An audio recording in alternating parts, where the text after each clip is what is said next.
Bonjour à tous, bienvenue à ce webinaire. On va attendre à peu près 1 minute ou 2, le temps que tout le monde puisse nous rejoindre pour pouvoir démarrer.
Bonjour à tous et bienvenue à ce webinaire de jeudatavis.com. Alors aujourd'hui, pour rappel, on va traiter un sujet particulier qui est justement celui des missions qui sont possibles via jeudatavis.com. Alors avant de commencer, on va déjà faire rappeler quelques petits éléments. Déjà commencer par nous présenter. Donc je te laisse Océane commencer. Merci, bonjour à tous, merci d'être présent à ce webinaire. Donc, je suis Océane Lenain, je suis analyste chez Atometrix, qui est le partenaire de CMA sur la solution jeudatavis. Voilà. Et moi qui suis Karim Eloussini, je suis consultant avant-vente au sein de ECMA et travaille essentiellement sur jeudatavis.com. Alors, petit rappel, compte tenu du nombre de participants, tous les micros sont coupés, mais vous avez quand même la possibilité d'échanger avec nous grâce au bouton questions qui se trouve au niveau du panneau à droite. Et petit rappel, petite information, le replay de ce webinaire sera envoyé par mail à la fin de ce webinaire. Alors aujourd'hui, nous allons commencer par une présentation de la plateforme jeudatavis. Ensuite, on va rappeler quelques éléments de contexte et puis passer justement sur la plateforme où on fera une présentation typiquement des missions clés en balayant bien sûr les fonctionnalités de la plateforme. Et enfin, on parlera de la mise en œuvre concrète justement de ces missions. Alors, en ce qui concerne jeudatavis.com, la plateforme a vu le jour en se basant sur deux constats majeurs. Le premier étant que le cabinet d'expertise comptable produit énormément de données. Et le deuxième constat est que ces données-là, ou cette donnée-là, est peu ou pas du tout enrichie par l'open data. Raison pour laquelle jeudatavis vient justement répondre à cette problématique-là. Donc finalement, c'est un outil qui permet d'accompagner de manière simple et de manière puissante en s'appuyant sur deux sources de données. L'open data, donc tout ce qui est disponible sur des sites publics, mais aussi la base de données de la profession qui est alimentée par les faits qui sont téléversés sur la plateforme. Donc, l'objectif ou les objectifs finalement de jeudatavis pour les experts comptables, c'est premièrement d'avoir un accès simple et visuel justement des données qui sont disponibles sur les clients et qui peuvent être enrichies finalement par l'open data. Le second objectif est de partager ces informations-là avec vos clients grâce à des tableaux de bord qui reprennent des indicateurs de performance que vous pouvez tout simplement enrichir par vos commentaires. Et finalement, de manière générale, l'objectif est de conseiller et d'accompagner finalement le client dans le pilotage de son entreprise ou encore lorsqu'il fait face à des problématiques. Alors, en termes de fonctionnalités, il y a plusieurs fonctionnalités sur jeudatavis. La première, donc, comme je l'ai expliqué, en téléversant des faits sur la plateforme, il est possible justement de générer un tableau de bord. Ce tableau de bord va ressortir des indicateurs clés de performance qui seront justement comparés à un panel de marché. Il est possible aussi de paramétrer un prévisionnel qui, lui, justement, sera basé sur plusieurs scénarios, donc à l'échelle micro ou encore à l'échelle macroéconomique. Et enfin, il est possible de faire une étude de marché qui va permettre, en fait, de comprendre tout simplement dans quel environnement le client évolue. Donc finalement, la plateforme permet justement de faire une étude tant sur le temps, puisqu'il y a un comparatif entre le N, N-1 et le paramétrage d'un prévisionnel, mais aussi sur l'espace, puisque on compare chaque indicateur de performance du client à son panel de marché, et en plus de cela, on a accès justement à des informations du marché pour pouvoir justement déceler de nouvelles opportunités. Donc le plus de la plateforme, c'est bien sûr cette base de données de la profession qu'on a appelée le data lake, qui tout simplement permet de mettre à disposition de l'information actualisée, bien sûr qui couvre tous les codes NAF et sur le territoire géographique national.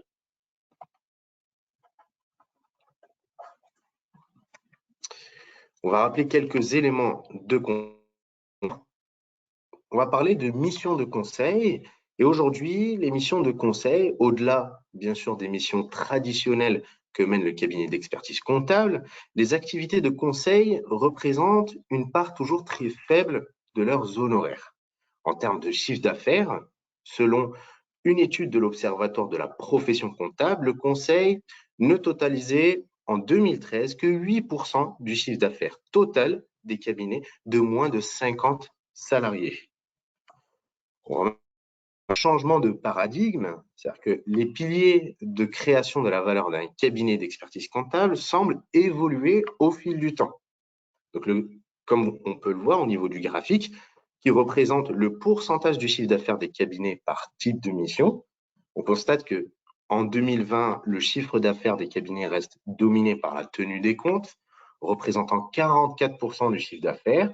Or, la projection de 2025 montre un changement de paradigme avec une forte augmentation finalement de la part de conseil, passant de 24% à 36% du chiffre d'affaires. En ce qui concerne le potentiel justement des missions de conseil, selon une étude menée par Xerfi, les experts comptables peuvent jouer un rôle clé sur le marché du conseil, notamment en ce qui concerne le conseil en cession et transmission d'entreprise, le conseil de diagnostic stratégique, patrimonial, en système d'information ou encore en maîtrise de risque. Donc, comme on peut le voir justement sur le tableau, nous avons une répartition par taille de marché, mais aussi la part de marché que l'expert comptable peut viser de manière générale. Donc, on constate qu'effectivement, le conseil en diagnostic stratégique ou encore en cession ou transmission d'entreprise représente 75% jusqu'à 80% justement de marché que l'expert comptable peut éventuellement viser.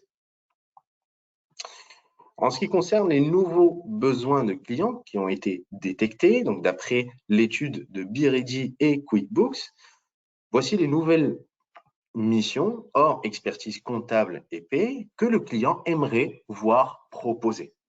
Donc, comme on peut le voir, le conseil en gestion, les missions de tableau de bord ou la production de tableau de bord ou encore de pilotage d'entreprise, le conseil juridique et fiscal représente entre 10 à 15% de la demande générale justement de ce type de nouvelles missions qui sont demandées par les clients. On aura bien sûr des missions traditionnelles, un accompagnement, un conseil, une formation, un financement ou encore d'autres types justement de missions que vous pouvez proposer à vos clients. Alors, quelle valeur quelque part pour les missions de conseil au sein d'un cabinet? Le développement de missions de conseil peut avoir un impact sur 3 piliers, c'est ce qu'on a détecté, de la valeur d'un cabinet d'expertise comptable. Premièrement, il y a un impact au niveau de l'équipe. C'est-à-dire que l'objectif est de rendre le cabinet attractif. La proposition quelque part de nouvelles missions peut justement commencer à terme à attirer de nouveaux profils ou différents types de profils justement de collaborateurs, ou tout simplement permettent de diversifier les compétences des collaborateurs déjà existants au sein d'un cabinet. Le deuxième impact, eh bien, c'est au niveau de la structure. C'est-à-dire qu'intégrer un outil qui est automatisé permet finalement de proposer de nouvelles missions avec un investissement relatif en temps de la part d'un cabinet. Et enfin, l'impact qui est détecté au niveau de la clientèle, eh bien, on a détecté, premièrement, le fait de fidéliser les clients en leur proposant un suivi tout au long du cycle de vie, ou encore augmenter le chiffre d'affaires par client en proposant des missions à forte valeur ajoutée. Donc finalement, jeudatavis.com est une solution qui a pour objectif d'orienter les experts comptables, quel que soit leur niveau de maturité data, sur de nouvelles missions qui sont fondées sur la donnée. Donc, nous allons passer à la présentation des missions clés, mais avant cela, il me semble qu'Océane, tu avais prévu un sondage. Oui, tout à fait. En fait, on souhaitait avoir un petit peu votre avis sur les missions qui sont déjà réalisées aujourd'hui au sein de votre cabinet. Donc, on va lancer le sondage et puis vous laisser quelques minutes pour répondre.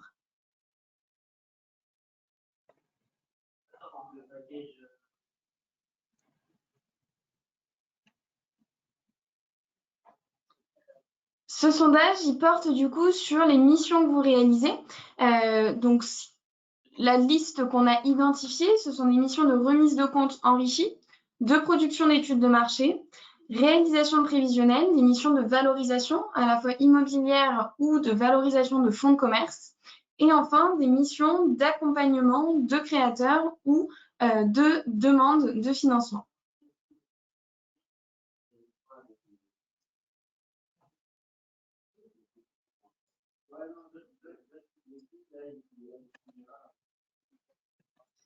On va vous laisser encore 1 ou 2 minutes. Pour l'instant, 80% d'entre vous ont répondu au sondage.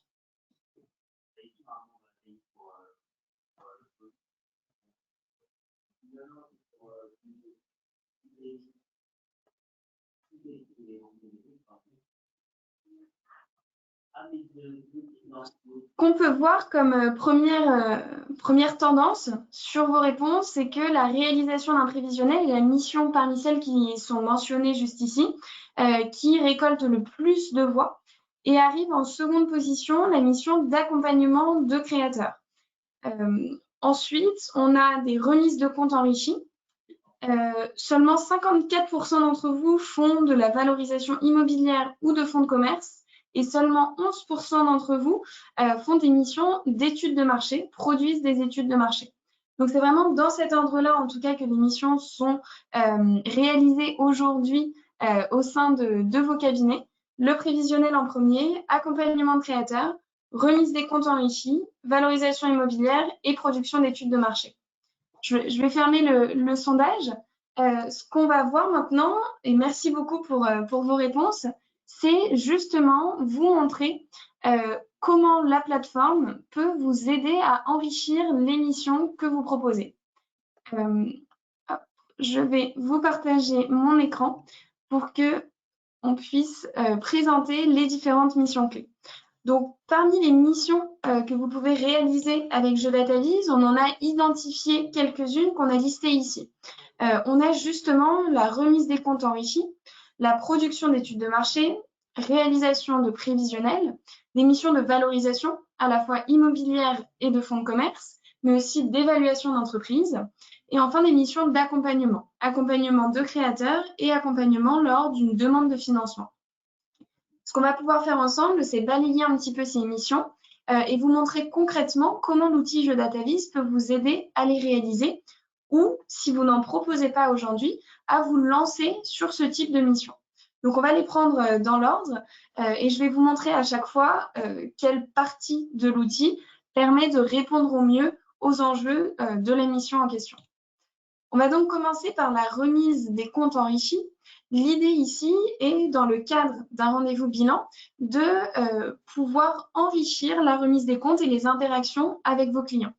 Pour cela, vous allez directement pouvoir, avec Jeux DataVis, partager un tableau de bord qui est interactif et comparer la performance de votre client avec la performance de marché.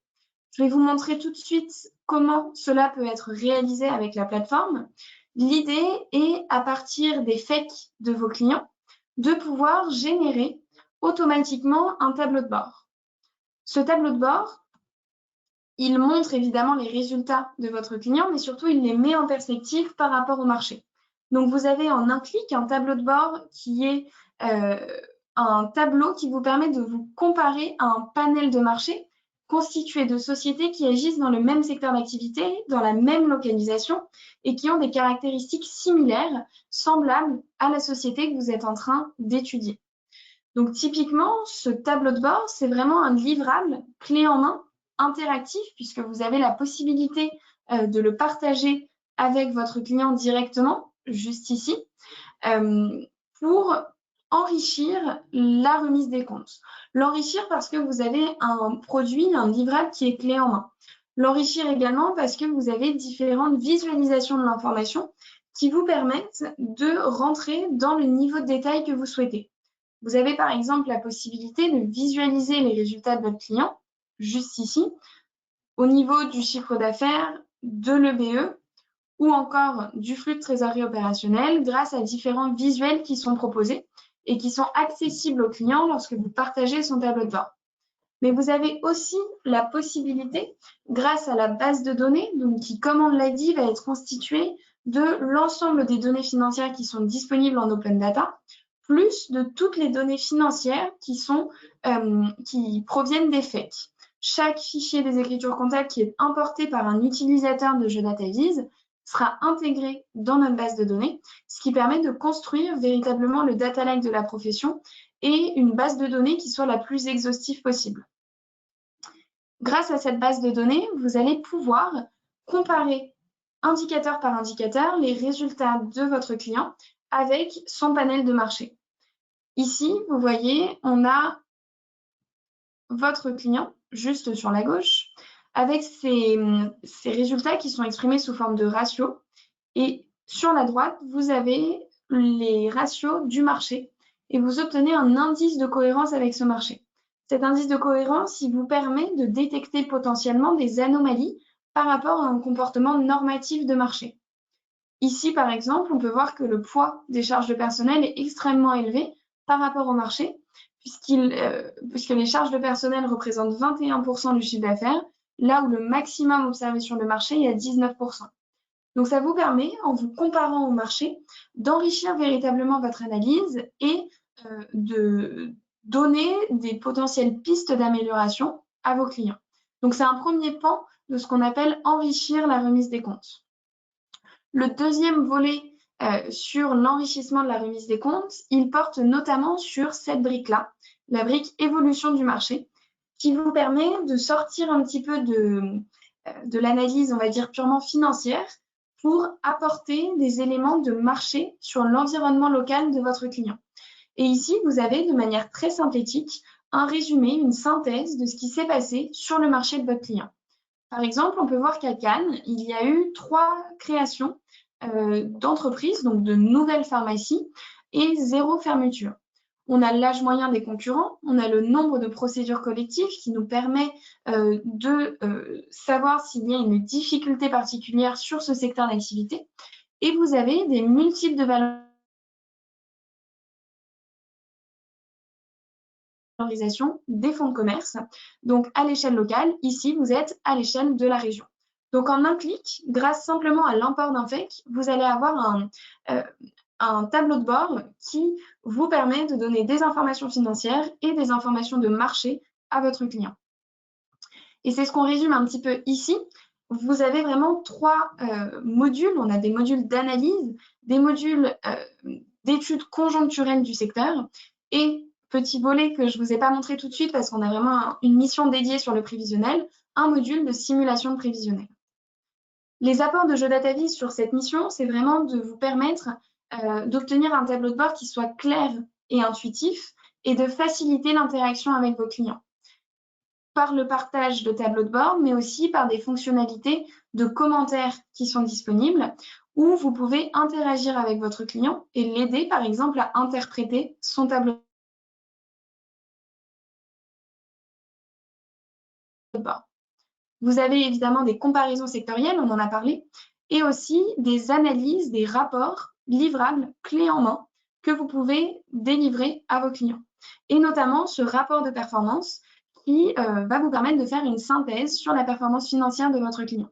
Tous ces rapports, ils vont être disponibles en marque blanche et ils sont modulables puisque vous avez la possibilité de choisir ce que vous souhaitez afficher, de modifier les commentaires si vous le souhaitez et de vraiment ajuster le rapport comme vous l'entendez avant de le délivrer à votre client. Sur cette première mission d'enrichissement de la remise des comptes, on vous a mis quelques liens utiles, des ressources documentaires. On ne va pas pouvoir les parcourir pendant le temps de ce webinaire, mais le support sera mis à votre disposition après le webinaire. Donc, vous pourrez, si vous le souhaitez, avoir accès à toutes ces ressources. Et on a mis pour chaque mission des clauses de lettres de mission et des exemples de lettres de mission ou de présentations un petit peu plus détaillées de la mission en question. Donc, vous pourrez vraiment vous y référer après le webinaire si vous le souhaitez. On va passer à la deuxième mission qui est la production d'une étude de marché. D'après le questionnaire qu'on a fait, d'après le sondage qu'on a fait, c'est la mission qui aujourd'hui semble la moins répandue parmi les cabinets qui sont participants à notre webinaire. Ce qu'on va vous montrer, c'est la possibilité grâce à GeoDataVis de produire une étude de marché de manière simple et rapide. Pour cela, vous avez deux possibilités. Première possibilité, c'est obtenir une étude de marché à partir d'un FEC. Une fois que vous avez produit le tableau de bord, en cliquant juste ici, vous avez accès à toutes les informations sur l'environnement local de votre client. Cette étude de marché, elle peut intervenir dans plusieurs contextes. Vous pouvez la produire dans le cadre d'une nouvelle implantation, par exemple, un dirigeant qui souhaite s'implanter sur une nouvelle géographie. Vous pouvez aussi, de manière régulière, fournir des informations de marché à vos clients. Et tout cela, vous pouvez l'obtenir en un clic, puisque nous avons agrégé toutes les informations sur l'environnement local. Pour détailler un petit peu plus, vous retrouvez par exemple des informations sur la concurrence. Qui sont les concurrents à proximité de mon client? Y en a-t-il des nouveaux? Là, on peut voir qu'il y a eu une pharmacie qui a été créée en 2022. Est-ce qu'il y a plus de concurrents qu'ailleurs? En l'occurrence, on peut voir que la densité concurrentielle dans ce quartier est très élevée par rapport aux densités concurrentielles observées sur d'autres mailles géographiques. Le secteur est-il en difficulté ou non? Ce qu'on peut voir, c'est que à l'échelle nationale, c'est un secteur qui est un petit peu en difficulté depuis 3 ans, puisqu'il y a plus de fermetures que de création d'établissements. À l'échelle locale, la conjoncture semble un petit peu meilleure. Donc, ça vous permet, en un clic, d'avoir une véritable expertise sur le marché de votre client. Vous avez aussi des informations sur la santé des établissements. Par exemple, est-ce qu'il y a eu des pharmacies qui ont été soumises à des procédures collectives? Si oui, lesquelles et à quelle date? Vous avez toute l'information ici.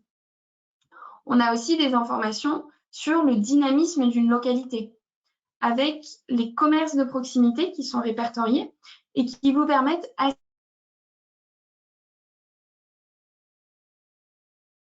rapidement d'identifier si une zone va être attractive, on va dire, en termes de flux de population potentielle ou non.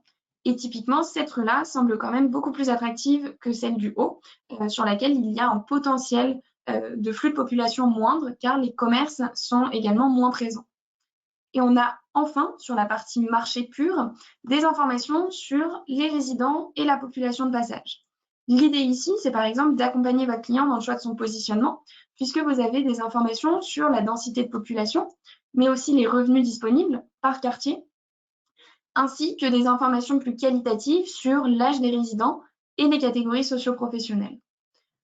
Sur cette partie étude de marché, l'outil a aussi été pensé en termes de livrables, puisque vous avez la possibilité d'éditer une étude de marché. Ce rapport est là aussi personnalisable et vous pouvez choisir ce que vous affichez. Donc, dans notre cas, on va prendre uniquement la partie environnement local qui reprend la concurrence, la santé, les résidents à proximité.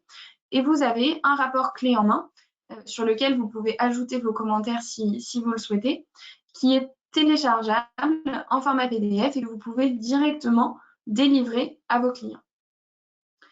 Sur cette partie étude de marché, il y a donc des éléments chiffrés, des éléments sur l'emplacement, des éléments sur le contexte du secteur. Et les apports de GeoDataVis sur ce point-là, c'est vraiment un gain de temps puisqu'on a l'agrégation en un seul outil de différentes bases de données avec les informations locales. On a aussi des rapports qui sont clés en main et on a la possibilité de filtrer les informations que l'on voit. Je ne vous l'ai pas montré ici, mais vous avez typiquement la possibilité à chaque fois de réaliser des extractions des données sous-jacentes pour, si vous le souhaitez, réaliser vos propres ajustements et vos propres filtres. Pareil que pour la première mission, on a mis ici des kits d'analyse sectorielle ou autres pour des ressources en fait pour vous donner plus d'informations sur la mission d'étude de marché. Troisième mission, c'est la réalisation d'un prévisionnel. Et pour cela, vous allez avoir la fonctionnalité qu'on a simplement mentionnée tout à l'heure sur le tableau de bord de prévisionnel qui est juste ici. Ici, on est plutôt dans le cadre d'une simulation de scénario. Notre parti pris, c'est qu'on connaît le comportement du marché grâce à la base de données qui a été constituée. Ce comportement de marché, il va pouvoir être simulé sur notre cible directement. Ici, par exemple, on voit qu'on est très bon en termes de croissance, on est plutôt bon. Par contre, la pharmacie qu'on étudie a un souci en termes de profitabilité. Ce que va permettre de faire l'outil, c'est de simuler un scénario. Que se passerait-il si demain, je m'alignais à la profitabilité du marché? On va commencer déjà par s'aligner avec les top 75% du marché. Et on peut, par exemple, choisir la même croissance qu'en 2021. Vous avez immédiatement un calcul de l'impact qui est fait sur le flux de trésorerie opérationnel. Et sur chaque graphique, chaque visualisation au sein de l'outil, vous avez la possibilité de voir ce prévisionnel. Typiquement, ces scénarios de marché, ils peuvent vraiment servir de base de discussion avec vos clients, puisque ça vous permet en un clic de changer les hypothèses et de discuter avec vos clients de ces hypothèses pour définir ensuite des scénarios réalistes. Et vous avez évidemment la possibilité d'ajuster les scénarios. Une fois que vous avez choisi, par exemple, votre scénario de marché, vous pouvez tout à fait, si vous le souhaitez, changer les hypothèses après avoir discuté avec votre client, par exemple. Donc, l'idée ici, c'est encore une fois de rentrer dans le niveau de détail que vous souhaitez. Vous pouvez en un clic simuler un prévisionnel ou vous pouvez aussi rentrer dans le détail, indicateur par indicateur, mois par mois, des hypothèses prévisionnelles que vous souhaitez mettre en place. Sur le prévisionnel, il y a deux cadres. Je vous ai montré dans le cadre d'un client existant qui souhaiterait élaborer un prévisionnel. Vous avez aussi, par exemple, dans le cadre d'un créateur d'entreprise sur lequel vous ne disposez pas forcément de FEC, la possibilité d'éditer un prévisionnel ou en tout cas de connaître des hypothèses prévisionnelles grâce à la partie étude de marché. Vous choisissez le secteur d'activité et la localisation. Et dans la partie ratios financiers, vous obtenez des ratios financiers sectoriels et locaux. Sur ces ratios, vous avez juste ici la possibilité d'analyser une liasse ou un business plan. En rentrant des hypothèses simples sur la gauche, je vous montre à titre d'exemple, vous avez la possibilité assez rapidement, grâce à l'indice de cohérence, de jauger le business plan d'un créateur, par exemple. En sachant que l'outil vous permet aussi d'avoir une idée des ratios en fonction de la maturité de la société. Donc, ça vous permet, par exemple, dans le cadre d'un créateur, de vous comparer uniquement aux entreprises en phase de lancement. ce qui va ajuster les ratios qui sont présents ici. Et vous aurez, pour le coup, une mise à jour des données et l'indice de cohérence également. Sur le prévisionnel, voilà un petit peu en synthèse ce que permet de faire l'outil. C'est un module qui est assez intuitif, qui permet de choisir des hypothèses de marché ou à déterminer vous-même et d'obtenir graphiquement l'impact de ces hypothèses et d'obtenir des livrables clés en main. Comme sur la partie performance et sur la partie études de marché, vous avez aussi, excusez-moi, sur la partie prévisionnelle, la possibilité d'éditer un rapport. Je vous montre un petit peu à quoi il ressemble. Ce rapport a pour objectif d'expliquer les scénarios que vous auriez choisis, les hypothèses retenues, d'avoir une synthèse du prévisionnel et ensuite d'analyser les impacts sur le chiffre d'affaires, sur la rentabilité et sur le flux de trésorerie opérationnel.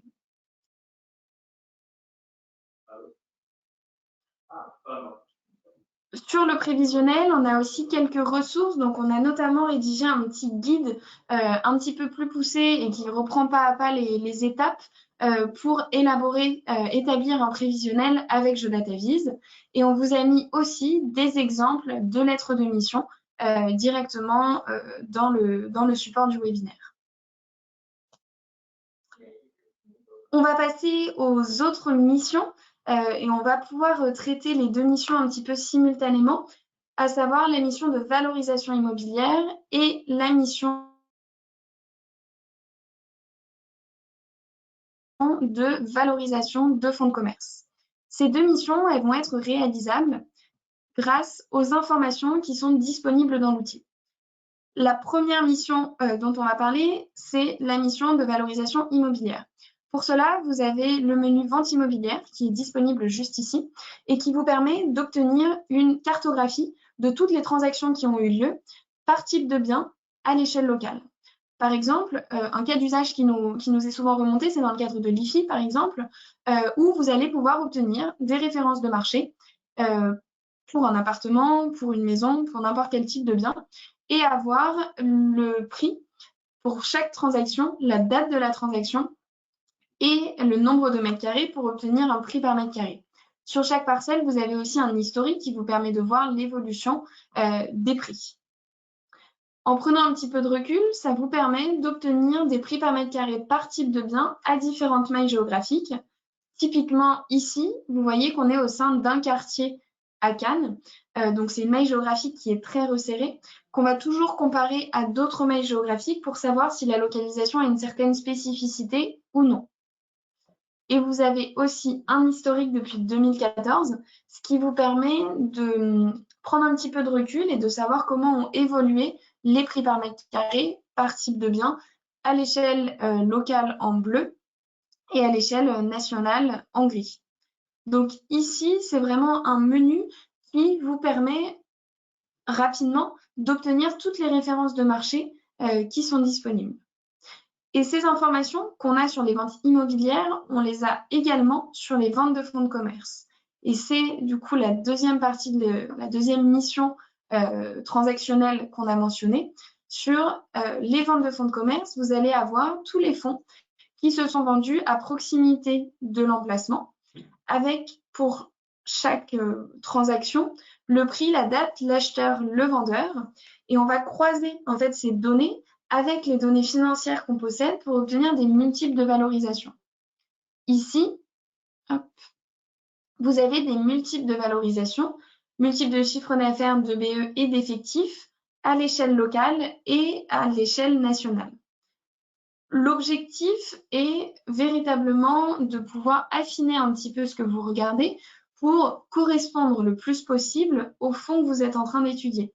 Par exemple, si on est sur un fonds avec une maturité de plusieurs années, on peut mettre un filtre ici pour ne prendre en compte que les transactions sur des fonds qui ont plus de 4 ans. Et on peut aussi, par exemple, exclure les fonds qui ont fait l'objet d'une procédure collective pour éviter de prendre en compte la décote qui leur est appliquée. Vous avez du coup une mise à jour des multiples qui est faite et vous obtenez des références de marché. On a un suivi ici aussi de l'évolution des prix. Et ce petit module, valoriser un fonds de commerce, il vous permet en quelques clics d'obtenir une première estimation de la valeur d'un fonds que vous seriez en train de valoriser. Pour le coup, il s'agit d'une application mécanique des multiples qui sont observés sur les transactions précédentes. Vous rentrez les hypothèses ici de votre client et vous obtenez une première fourchette de valorisation. Donc, c'est vraiment une approche par référence de marché qui vous est proposée ici. Si on revient un petit peu sur le support qui vous sera communiqué, sur la valorisation de fonds de commerce, donc vous pouvez accompagner un dirigeant dans le cadre d'une cession de son fonds ou aussi dans le cadre d'une acquisition avec des références de marché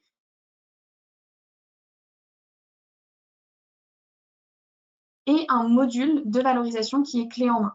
Les apports de GeoDataVis sur cette partie-là, ce sont vraiment l'exhaustivité des données qui sont disponibles, des études statistiques qui sont pré-réalisées, et vous pouvez par exemple aussi, en utilisant les autres menus, typiquement les menus sur la santé des établissements, avec les établissements qui sont en difficulté, qui peuvent potentiellement être des cibles intéressantes.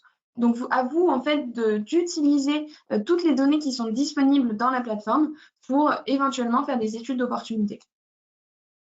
Là aussi, on vous a mis quelques ressources. Ensuite, on a, il me semble, 2 ou 3 autres missions. Donc, on va essayer de peut-être un petit peu moins rentrer dans le détail puisqu'on vous a, on a parcouru, en fait, avec tous les cas précédents, l'intégralité des menus qui sont disponibles dans la plateforme. Mais les 3 autres missions qu'on a abordées, ce sont les missions d'évaluation de société, les missions d'accompagnement de créateurs et les missions d'accompagnement dans le cadre d'une demande de financement. Pour ces 3 missions, vous allez avoir des données qui vont être pertinentes à chaque fois. Pour les missions d'évaluation d'entreprise, l'outil permet véritablement, en prenant en compte les ratios financiers, d'obtenir une opinion sur la performance financière de l'entreprise par rapport à son marché. Vous avez également, par exemple, pour la mission d'accompagnement de créateurs, la possibilité d'effectuer une étude de marché pour un créateur d'entreprise, mais aussi d'effectuer une étude d'implantation, avec des informations notamment sur les loyers commerciaux qui peuvent être pertinentes pour un créateur d'entreprise qui souhaiterait s'implanter. Ici, vous voyez, on va par exemple obtenir des prix par mètre carré par an à la location sur différentes sections géographiques. Enfin, dans le cadre d'une demande de financement, vous allez pouvoir utiliser tous les éléments de la plateforme pour construire un dossier, un argumentaire qui peuvent étayer une demande de financement.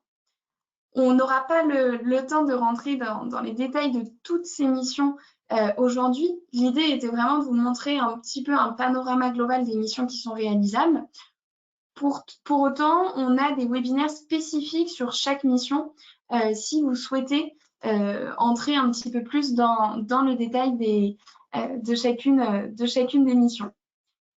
Pour l'instant, je vais redonner la parole à Karim pour la suite du webinaire. Merci beaucoup, Océane.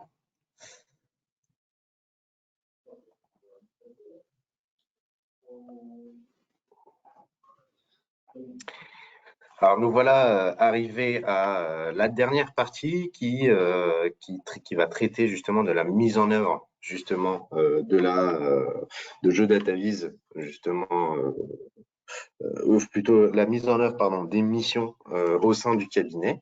Alors concernant cette partie-là, eh bien donc on a détecté quelques questions quand même à poser pour pouvoir identifier justement un certain nombre de besoins, donc afin de proposer des missions de conseil et pleinement les intégrer au sein des missions du cabinet. Il est important justement de se poser certaines questions, notamment est-ce que la mission porte sur la discipline traditionnelle de l'expert comptable, à savoir la comptabilité, la fiscalité, le volet social et le volet juridique? Est-ce que la mission peut être réalisée par des collaborateurs non spécialisés, ou encore est-ce que la mission est liée à une obligation légale ou réglementaire? Comme on peut le voir, effectivement, nous avons décelé dans un premier temps des missions hors piste, ensuite des missions de conseil lorsqu'il s'agit effectivement de réaliser des missions par des collaborateurs non spécialisés, et effectivement déterminer des missions de production ou encore d'accompagnement lorsque on a la réponse à la question qui est liée à l'obligation légale ou réglementaire. Alors, en ce qui concerne la suite, c'est-à-dire la phase de mise en œuvre des missions, alors il y a une phase en amont, ensuite une modélisation de la mission et enfin la vente de la mission. En ce qui concerne la phase en amont, voilà, elle permet de définir une stratégie et le fait de formaliser justement un projet au cabinet. Donc, à partir de là, il va falloir définir justement quelle est la mission ou quelles sont les différentes missions, pour quel client ou pour quel segment justement de clients, à quel prix est-ce que justement le cabinet peut revendre la mission et quelles ressources allouer justement au niveau de la réalisation de la mission. En ce qui concerne la modélisation typiquement de la mission, il faut d'abord définir et formaliser de manière précise justement la mission, modéliser des process et bien sûr, il y a un process d'intégration des outils utiles pour la mission. Et enfin, en ce qui concerne la vente de la mission, nous avons d'abord une communication en interne à faire et ensuite un marketing et une communication externe à faire. Ce qu'il faut retenir, c'est que tout au long du processus, voilà, ça demande une organisation, une adaptation du cabinet. Alors, ici, on va parler essentiellement de gestion du changement au sein du cabinet, une adaptation des compétences aux nouvelles missions et enfin, un pilotage finalement de l'activité. Voilà toutes, on va dire, les différentes fonctionnalités de la plateforme qu'on a vues à travers les différentes missions qui sont possibles justement à travers jeudatavis.com. Nous allons laisser quelques minutes peut-être pour justement, si vous avez des questions, pour qu'on puisse répondre typiquement à vos questions. Donc, n'hésitez pas à nous écrire à travers la rubrique questions qui se trouve à droite justement de l'écran. Il y a notamment des petites questions du coup sur la tarification de JeuDataVis. Alors, concernant la tarification, nous avons 3 types d'offres. La première étant gratuite, dans le sens où, voilà, pour, on va dire, se loguer à jeudatavis.com, la plateforme JeuDatavis va vous rediriger vers Compte Expert, où il suffit de saisir l'identifiant et le mot de passe justement de votre compte expert, et puis vous avez accès directement à la plateforme. Alors, dans cette offre gratuite, vous avez la possibilité de générer 2 tableaux de bord, et pour chaque tableau de bord, il va falloir intégrer 2 FEC de 2 années consécutives de clôture, justement pour générer ce tableau de bord qui fait un comparatif sur le temps, typiquement, comparatif NN-1, et aussi une étude de marché, comme l'a montré Océane à travers justement l'explication des différentes missions. On va retrouver un certain nombre d'informations concernant justement l'environnement dans lequel évolue le client. Ensuite, on a une offre qu'on a appelée découverte, où le principe est simple, je paye ce que je consomme. Et dans cette offre-là, nous sommes à 15 € l'étude financière et 80 € l'étude de marché. Bien sûr, cette offre ne nécessite pas d'abonnement ou d'engagement. Et enfin, nous avons une offre adaptée à une utilisation peut-être plus fréquente, où justement on a plusieurs packs en fonction justement des besoins identifiés en interne au niveau du cabinet. qui nécessite justement un abonnement d'1 an. On l'a à ce niveau-là, on a un loyer à payer qui démarre à 140 € par mois pour un utilisateur.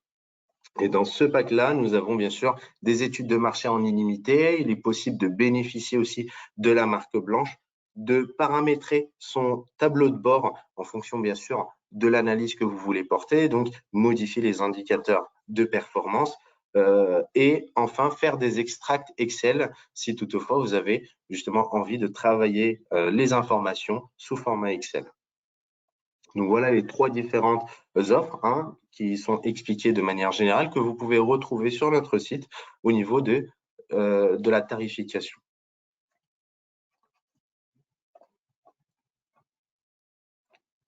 On a aussi des questions sur la confidentialité des FEC. Là-dessus, en fait, il faut savoir que l'outil a été vraiment pensé pour ne briser en aucun cas la confidentialité des FEC. Je vais me permettre simplement de repartager mon écran pour vous montrer en fait concrètement comment ça fonctionne. L'idée est que pour tous les tableaux de bord, il faut un minimum de 30 comptes au sein du panel pour obtenir des ratios et des comparables. Je vais vous montrer ici, si par exemple je veux me comparer uniquement avec des pharmacies qui sont situées dans ma commune, je ne vais pas pouvoir. L'outil me bloque puisqu'il n'y a pas un nombre d'observations suffisantes et donc on prend le risque de briser cette confidentialité.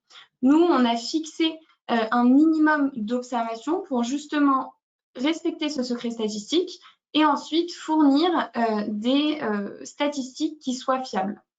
Ensuite, il y a un deuxième point, c'est que dans la partie études de marché, toutes les informations qui sont nominatives, donc tous les points par exemple que vous retrouvez sur les cartes, tous les prix de vente que vous retrouvez dans les ventes de fonds de commerce, ce sont des informations qui sont non confidentielles. Si demain vous mettez un FEC, il ne se retrouvera en aucun cas nominativement sur la carte, ni dans le moindre tableau qui est présent. Et ensuite, en termes de sécurité,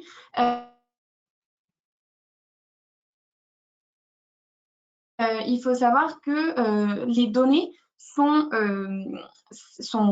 hébergées sur des serveurs qui sont situés en France et qui respectent le niveau de sécurité maximal, c'est-à-dire un niveau de sécurité qui est aussi agréé pour détenir des données médicales, donc qui est le niveau le plus haut qui existe en termes de sécurité. Donc, sur l'ensemble de ces éléments, en fait, en termes de confidentialité et de sécurité, il y a des garde-fous qui ont été mis en place et vous pourrez, si vous le souhaitez, vraiment on pourra vous fournir un petit peu plus de détails sur ces points-là, qui sont évidemment, et on le comprend, des points qui sont vraiment très importants pour vous et pour vos clients. Voilà. Alors, petit rappel concernant la donnée de manière générale ou les sources de données justement sur lesquelles se base GeoDataVis. On a l'open data, donc tout ce qui est disponible sur des sites publics, à savoir l'infogreffe, le BODAC, les données SIREN, etc. Et on va croiser ces données-là avec la base de données de la profession. Donc, c'est la base de données justement dans laquelle on a placé des garde-fous pour pouvoir sécuriser notamment la donnée et pour pouvoir rendre anonyme justement l'identité de vos clients à travers les FEC. Et donc, effectivement, en alimentant, en utilisant la plateforme, en téléversant les FEC sur la plateforme, vous alimentez la base de données qui devient de plus en plus riche et qui finalement peut servir à tout le monde. Exactement. Et en fait, c'est pour ça aussi, peut-être petite précision là-dessus, parce qu'on a des questions sur la profondeur un petit peu de la base. La base de données est constituée des FEC que vous nous adressez, mais était, avant même le moindre FEC téléversé sur la plateforme, déjà existante, puisqu'on concentre toutes les informations financières qui sont déjà disponibles. Donc, vous avez, par exemple, l'équivalent de la base Diane, et ensuite, des faits qui sont ajoutés et qui, du coup, vont permettre de construire véritablement ce data lake de la profession et d'aller de plus en plus loin dans les analyses, puisque le FEC offre une finesse d'analyse, une finesse d'indicateur qui est assez importante. Je vous montre rapidement un petit élément qui est permis justement grâce au FEC. dans ces tableaux de ratios financiers qui sont disponibles indicateur par indicateur avec une comparaison au marché, vous avez ici la possibilité d'avoir plus de détails et d'obtenir le positionnement relatif de votre client par sous-compte. Et ceci, plus on va avoir de faits, plus on va être capable en fait de rentrer dans des mailles d'analyse qui sont très fines. Pour l'instant, il me semble qu'on a répondu à peu près à toutes les questions. Dans tous les cas, si d'autres questions vous viennent en tête un petit peu plus tard ou si on n'a pas eu l'opportunité d'y répondre, on vous recontacte après le webinaire et vous avez la possibilité à la fin du webinaire de laisser d'autres questions si jamais d'autres vous viennent en tête un petit peu plus tard. Voilà. Donc, vous aurez le questionnaire. N'hésitez pas à mentionner le fait que vous vouliez être justement contacté pour qu'on puisse justement échanger sur le sujet, peut-être rebalayer ensemble les fonctionnalités avec la possibilité d'entrer un peu plus dans les détails concernant les fonctionnalités ou vous accompagner tout simplement à la mise en place de la plateforme au sein du cabinet et notamment faire une démonstration pour les collaborateurs le cas échéant. Voilà. Eh bien, on a essayé de répondre à toutes les questions. Si nous sommes passés à côté de questions, nous allons évidemment répondre aux questions ultérieurement. Je pense que nous avons tout vu au niveau de ce webinaire. On vous invite justement à nous rejoindre pour les autres thèmes qui sont traités pour pouvoir justement voir avec plus de détails quelles sont les différentes missions, mission par mission. Et on vous invite à nous rejoindre pour les webinaires prochains. Voilà. Merci en tout cas pour votre présence. Merci Océane et à bientôt. Merci à tous. Au revoir. Au revoir.